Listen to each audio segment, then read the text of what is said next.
Bonjour les amis, j'espère que vous allez bien.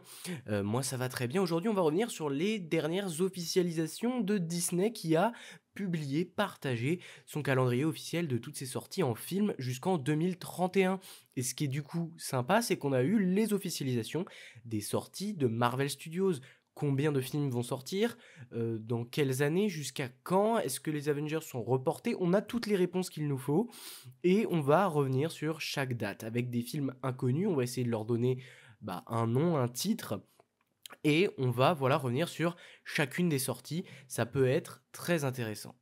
Donc voilà, et c'est surtout que le MCU décale ses dates depuis longtemps parce qu'il y a la grève des scénaristes, parce qu'il y a des problèmes avec l'acteur Jonathan Majors qui devait jouer Kang, parce qu'il y a eu tout un tas de problématiques internes avec des retours mauvais, des projets qui s'étendent sur des années. On n'aura pas la suite de Shang-Chi avant très longtemps, et donc ce qui fait que il y a un désintérêt et Marvel Studios commence à perdre beaucoup d'intérêt de la part du grand public. Et voilà comment ils ont prévu d'y remédier. Voilà donc ce qui devrait être les sorties. Donc ça, c'était ce qui avait marqué dans le calendrier officiel de Disney.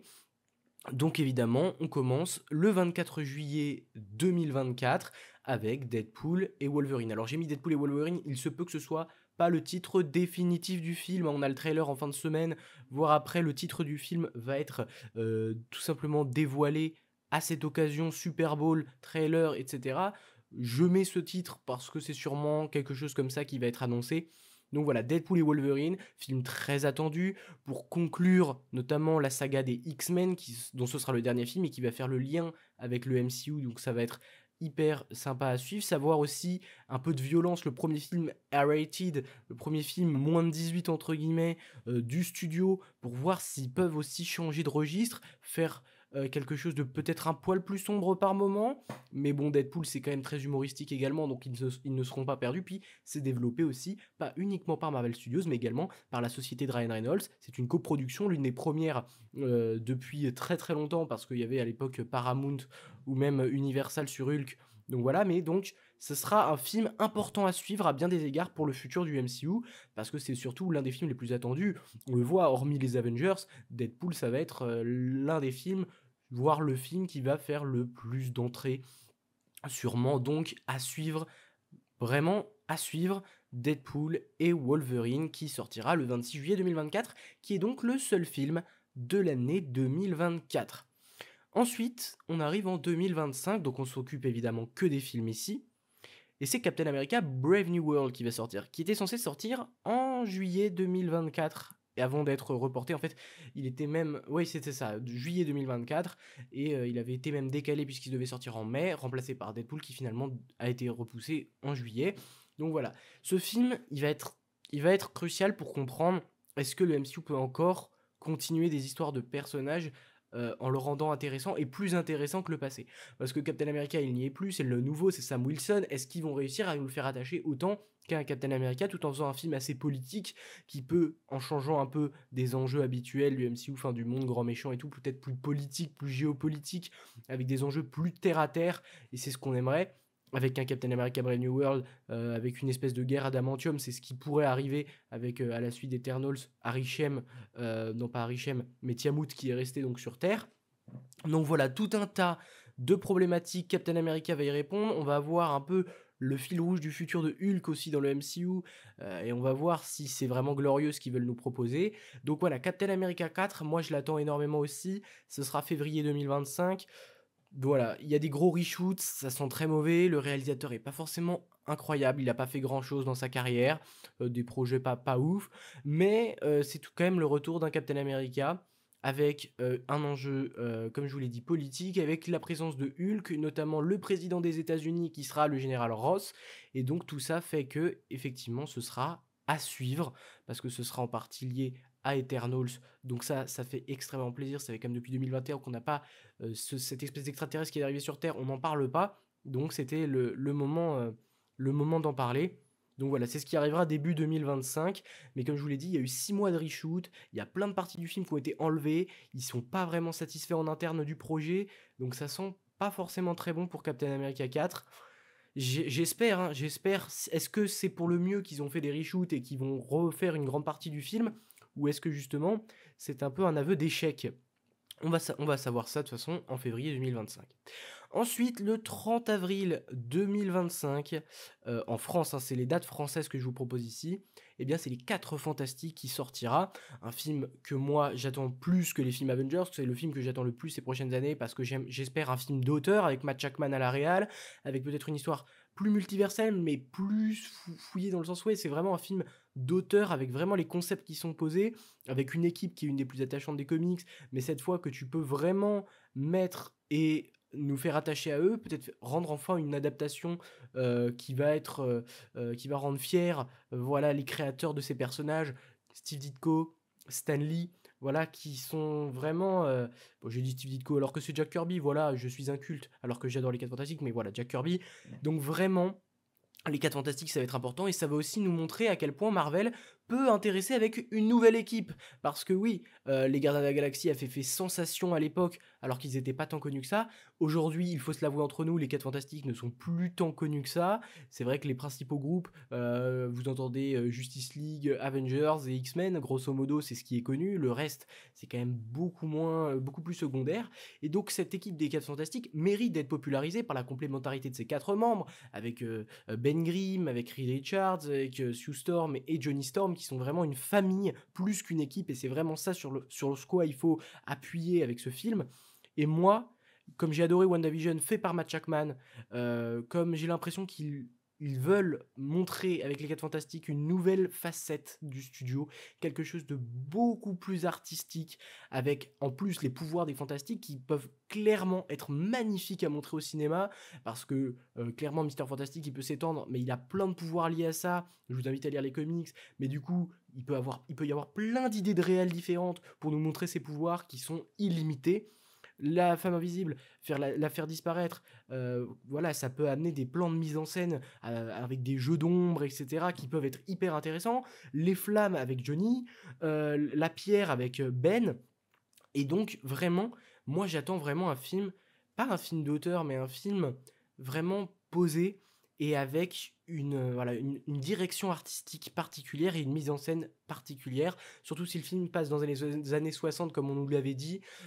J'attends énormément ce film. Alors, Pedro Pascal devrait être Reed Richards, ça m'enthousiasme moins, mais je lui fais confiance, j'espère. Enfin, je lui fais confiance, oui et non, mais j'espère qu'il va me surprendre positivement du moins. Et donc voilà, les 30 avril 2025, le deuxième film du studio en 2025, ce sera Les 4 Fantastiques. Ensuite, on arrive en juillet 2025, avec un film que moi aussi j'attends énormément. Globalement, tous les prochains projets, je les attends beaucoup, parce que de toute façon, chaque projet va devoir prouver que Marvel peut encore y arriver. Donc chaque projet va être lié à la survie du MCU de manière générale. Les Thunderbolts, pourquoi ça peut être bien? Parce que ça va être du coup peut-être un film plus, comment dire, pas forcément très lié à l'univers. Un peu le truc des Gardiens de la Galaxie, mais version Thunderbolts. C'est-à-dire que c'est des personnages qu'on connaîtra, mais pas beaucoup, avec des Red Guardian et Yelena Belova qu'on a vu dans Black Widow, mais des gens pas très connus, Bucky, et qu'on va mettre à un rang de pop culture plus élevé, avec peut-être une équipe peut-être bien plus sombre, avec un truc peut-être sous-gouvernemental, ou une agence non gouvernementale, quelque chose de bien plus... ouais, c'est le terme, hein. C'est vraiment sombre et mature. C'est vraiment ça, parce que Deadpool, c'est des blagues, c'est des trucs, c'est vraiment du second degré, alors que Thunderbolts, ce sera pour moi le premier projet qui montrera peut-être un truc bien plus, pareil, cinématographique dans le thriller. Moi, j'attends un thriller avec Thunderbolt. Et donc, j'aimerais qu'il nous montre ça. Avec un ennemi bien badass. Alors, on nous parlait de Sentry. Bah, Sentry, tu nous le fais bien. Parce que comme ennemi, il peut être absolument grotesque. Donc voilà, les Thunderbolts, j'attends beaucoup parce que j'adore Bucky. Donc j'attends bien de le voir en personnage principal. Il mérite avant peut-être de quitter la scène après Secret Wars.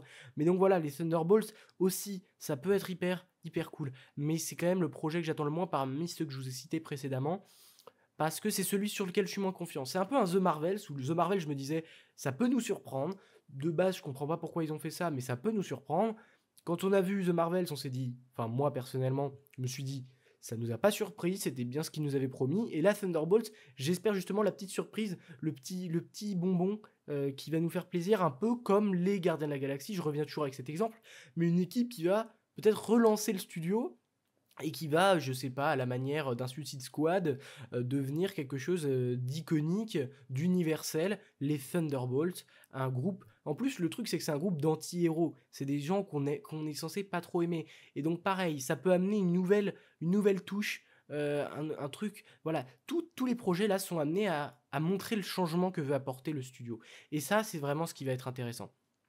Et ensuite Blade. Alors Blade, c'est le projet qui vraiment il pue quoi ce projet. Il devait sortir en novembre 2023 pour vous dire, et il a pas forcément subi tant de trucs que ça. C'est juste que bah, le Real s'est barré. Enfin si, il a subi énormément de choses, mais ce que je veux dire c'est que il n'y a pas eu ce truc de report parce que grève, parce que machin. C'est surtout que le Real s'est barré ou a été viré. La grève est arrivée au moment où ils embauchaient de nouveaux scénaristes. Les scénaristes ont été revirés. Mahershala Ali a dit qu'il voulait se barrer parce que il trouvait que le projet avançait pas assez.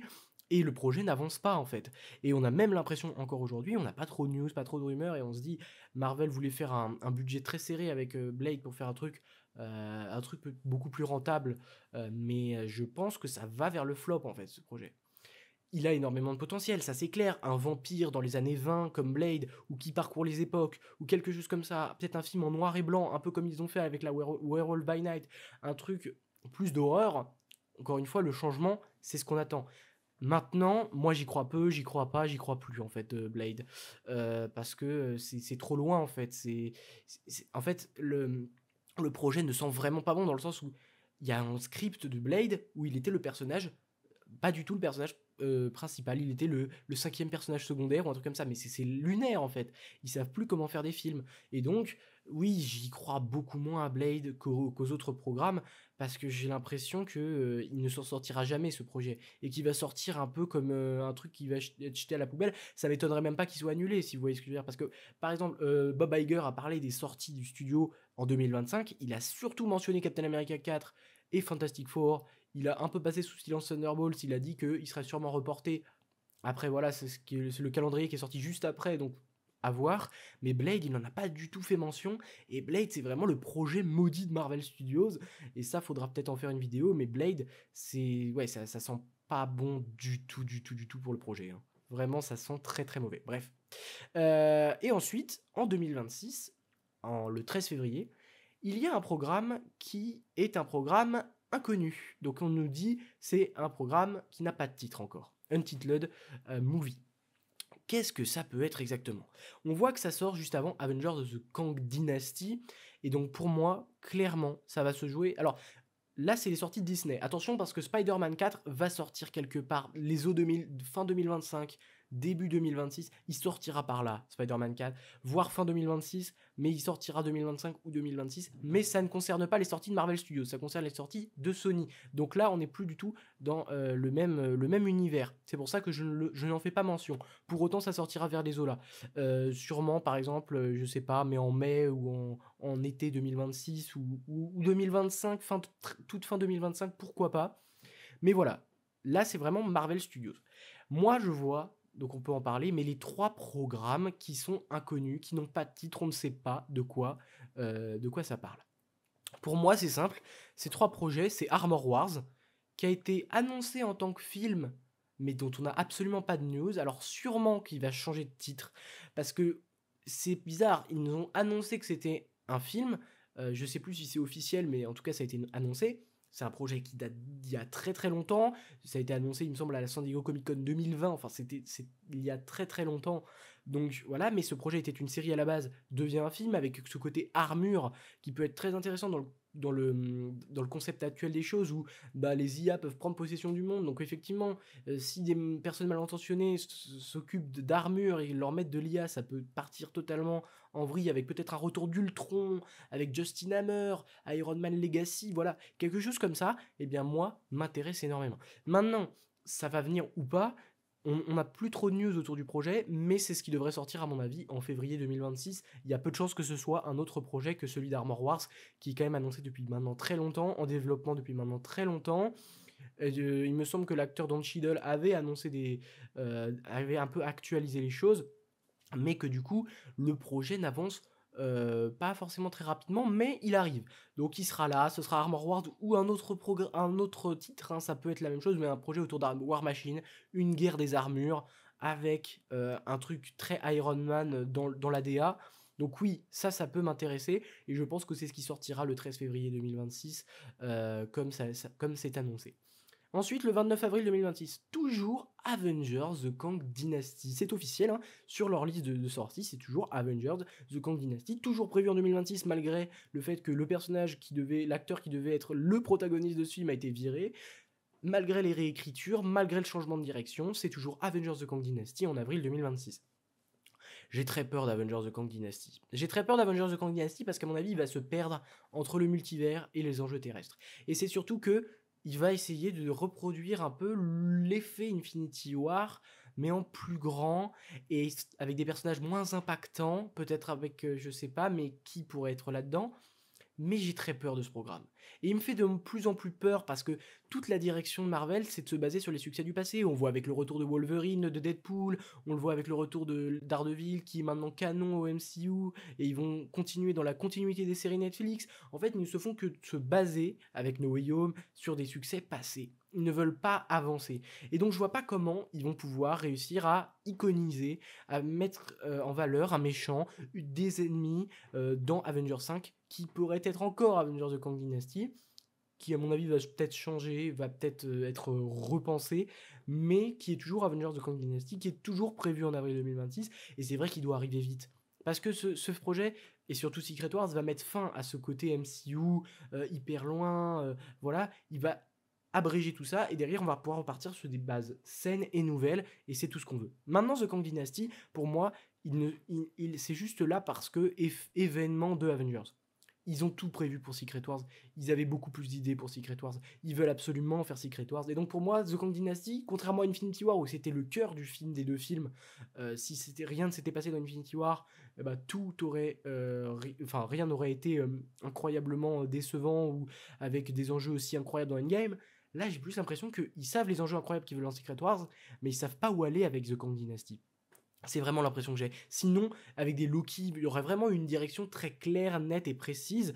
J'espère qu'ils le feront avec Deadpool 3, mais je veux absolument, voilà. Alors, on aura sûrement quelques news d'ici la San Diego Comic Con 2024, mais voilà, je veux qu'ils aient vraiment. En fait, pour moi, dans les deux films, le plus important, c'est le premier.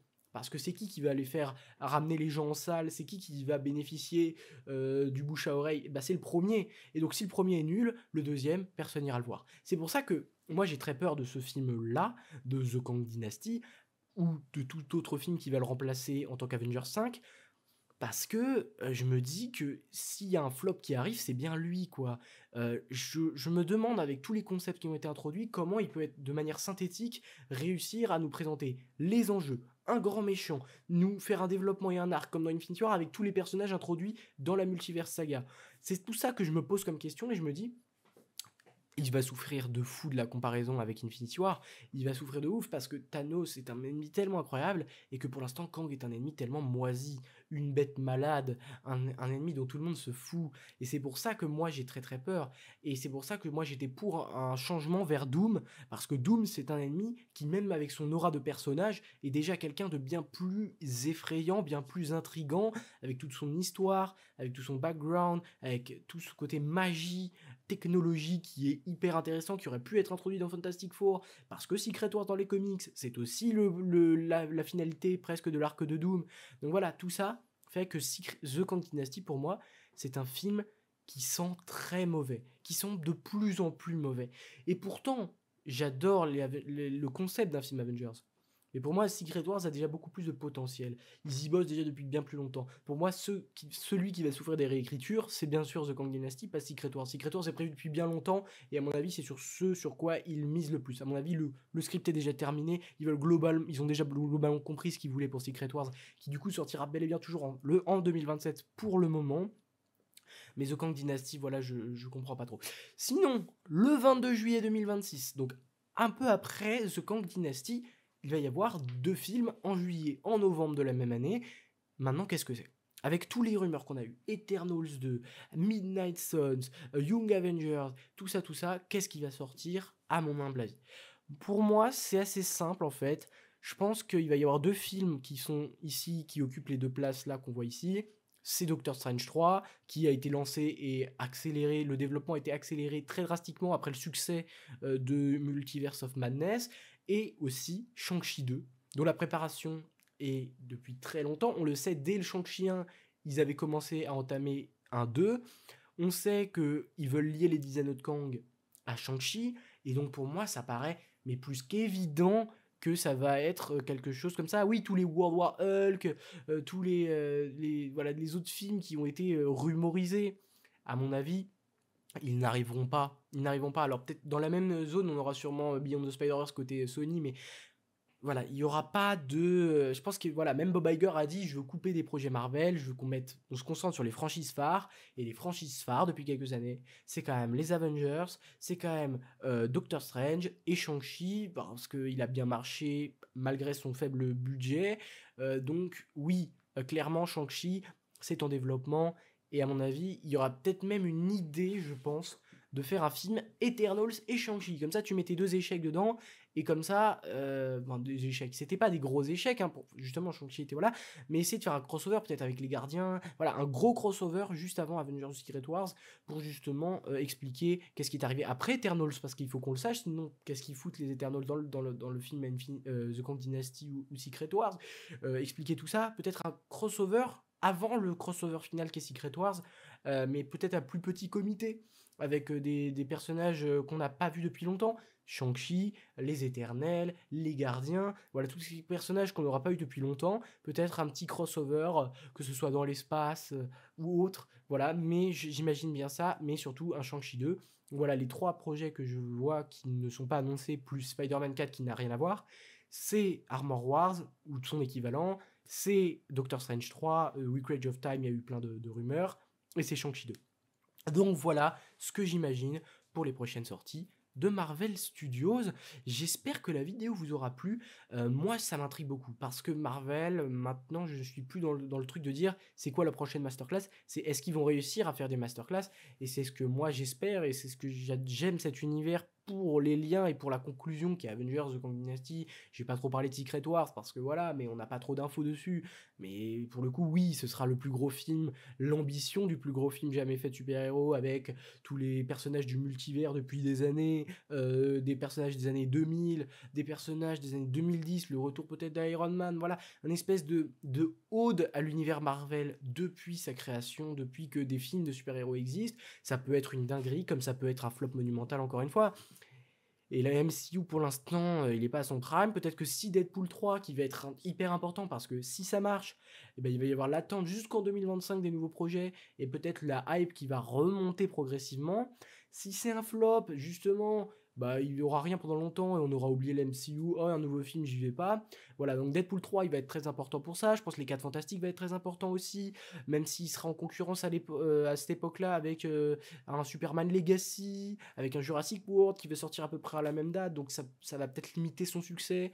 Mais voilà, tout ça, Blade, j'y crois moins, Thunderbolts, pourquoi pas, mais voilà, je pense que le fil rouge, ça va vraiment Deadpool 3, Fantastic Four et les deux Avengers, qui pour moi vont tout déterminer de la suite. Et puis Doctor Strange 3, évidemment, que j'attends parce que j'adore cet acteur qui est Benedict Cumberbatch et cette franchise-là. Donc on verra, voilà. J'espère que la vidéo vous aura plu. N'hésitez pas à liker et à vous abonner si le contenu vous intéresse. Et n'oubliez jamais, subscribers, rassemblement.